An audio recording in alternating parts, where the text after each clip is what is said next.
Hi guys! For today's video, it's me, your ate Jan, ang inyong ate Jan na vlogger, ang inyong ate sa utangan! Charot-charot lang. So guys, for today's video, ang papaliwanag ko naman sa inyo ay sabay ganun no? Ang pag-uusapan natin ngayon ay ang ating Shopee Pay Later Extra. So, mga kami, kung ikaw ay may SPay later na at nakakautang ka na ng mga items at binigyan ka na ng SPay later limit extra, ang tanong, pwede pa itong gawing cash kagaya nung SPay later?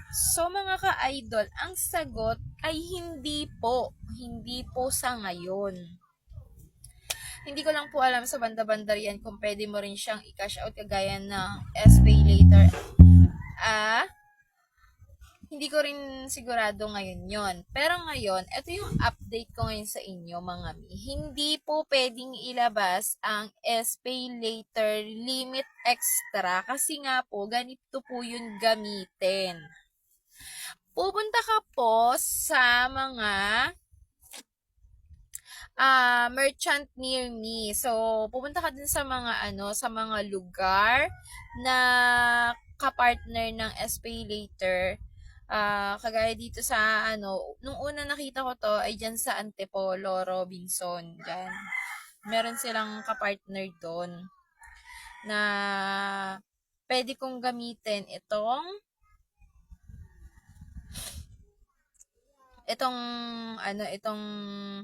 SPay later limit extra. So, ayan mga ka-idol, nakalagay na dito kasi ako ay taga Pami Laguna. So, kung napapanood mo tong video ko, baka naman pwede mag-comment ka dyan sa baba. I-follow mo na rin ako para naman updated ka sa mga utangan natin dito sa SPay later. Charot lang mga ka-idol. Kasi naman, di nyo naman ako pinapalo. Ang daya nyo, pinapanood nyo lang yung mga video ko. Follow nyo naman ako, mga mi. So, ganito nga kasi mga ka-idol.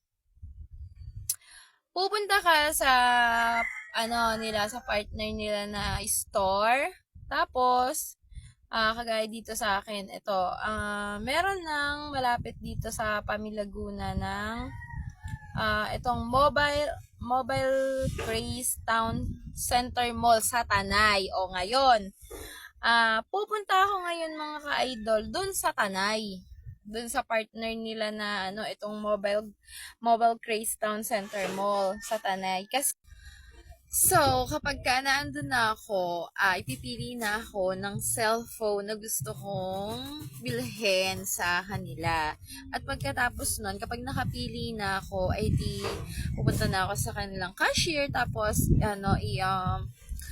scan lang yung QR code ko, and then ayun na, mababayaran ko na yung cellphone na binili ko sa kanila. At pagkatapos naman nun, syempre ako naman, ikaw naman, utang mo yun sa sa Shopee. Kagaya lang din ng pagbabayad sa ating SPay later at saka sa S-loan. So, ganun mo lang din siya babayaran. So, once again, ngayon po ay hindi po naiilabas or hindi nagiging cash ang SPay later extra. So, ayan lang. Kung may katanungan ka, pwede mo naman akong i-message. So, thank you for watching. At don't forget to follow me para naman updated ka sa ating mga videos.